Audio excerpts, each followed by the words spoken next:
Nunca imaginé que una tarde cualquiera cambiaría la manera en que miro mi pequeño barrio. Vivía sola, por elección y por costumbre. A mis 30 años había aprendido a disfrutar de mi propia compañía, de las tardes largas con café y libros, de las noches en las que la única voz que llenaba mi piso era la mía. Lo que no sabía entonces era que la curiosidad, esa chispa simple y humana, me empujaría a cruzar un umbral que no tenía previsto traspasar. Todo comenzó con un sonido. Era un murmullo apagado que se escapaba por debajo de la puerta del vecino, un airecillo de música, una respiración que no correspondía al silencio de la casa. Vivimos en una calle donde las puertas son finas y las paredes no siempre son discretas. Al principio pensé que era la tele, o que quizá mi imaginación trabajaba demasiado. Pero al día siguiente el sonido volvió, y esta vez, sin pensar demasiado, me acerqué a su puerta con la excusa tonta de pedir un poco de sal. La vida, aprendí, tiene una manera graciosa de preparar sus propias excusas.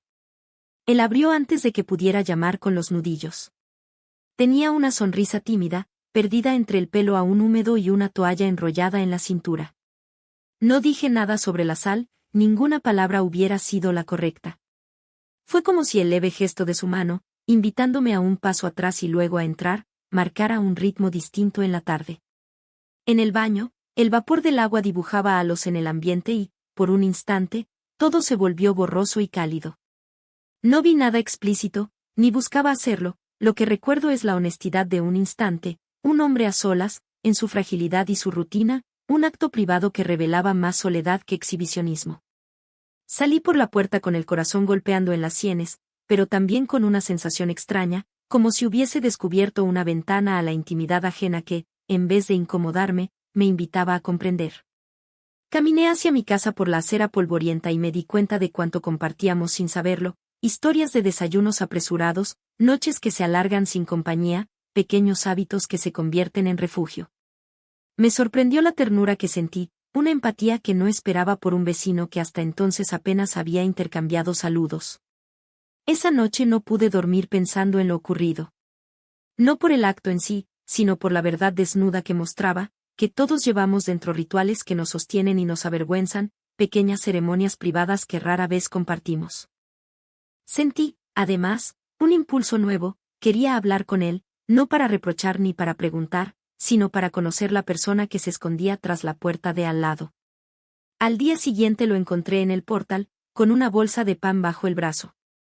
Nuestra conversación empezó con lo habitual: el tiempo, el pan del horno de la esquina, el gato del tercero que siempre se enreda en los cordones. Pero había una claridad nueva en su mirada, como si la pequeña escena de la bañera hubiese aligerado una carga invisible. Hablamos de cosas simples: trabajo, familia, libros, y cada frase hilvanada nos acercaba con suavidad. Me sorprendió lo fácil que fluía la conversación. Descubrí un humor seco y una paciencia reposada que resonaban con algo dentro de mí.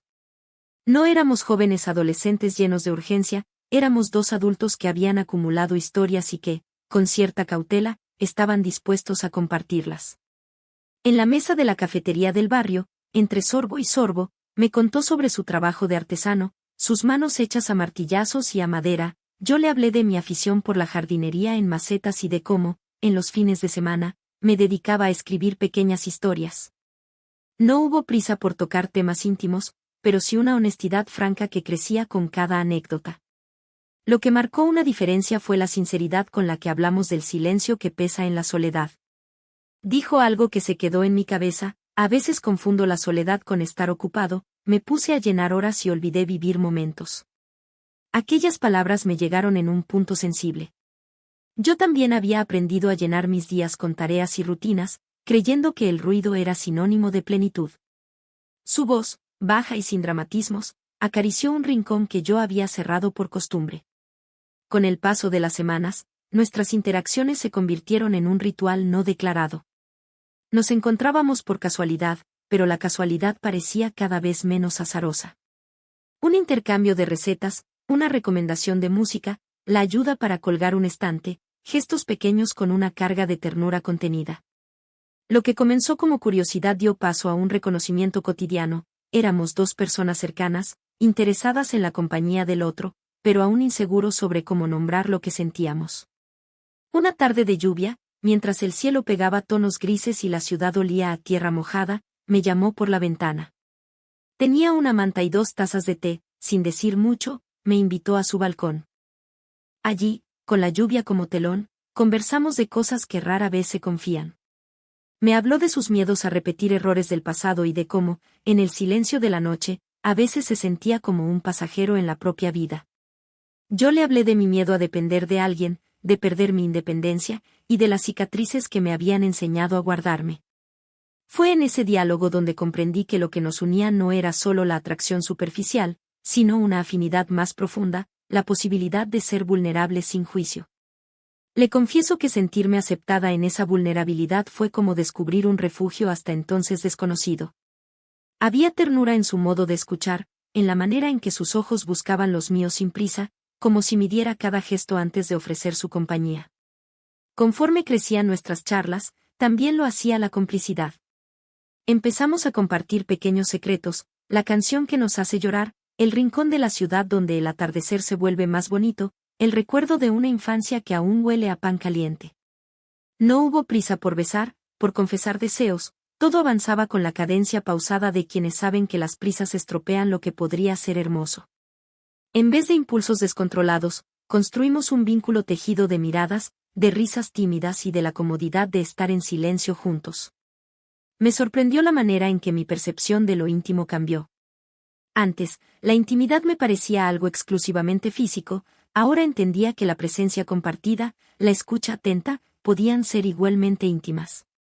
Y sin embargo, la memoria de aquella tarde en la bañera persistía, no como un escándalo, sino como el primer atisbo de una verdad. Los gestos privados nos explican, nos muestran lo que somos cuando nadie nos observa.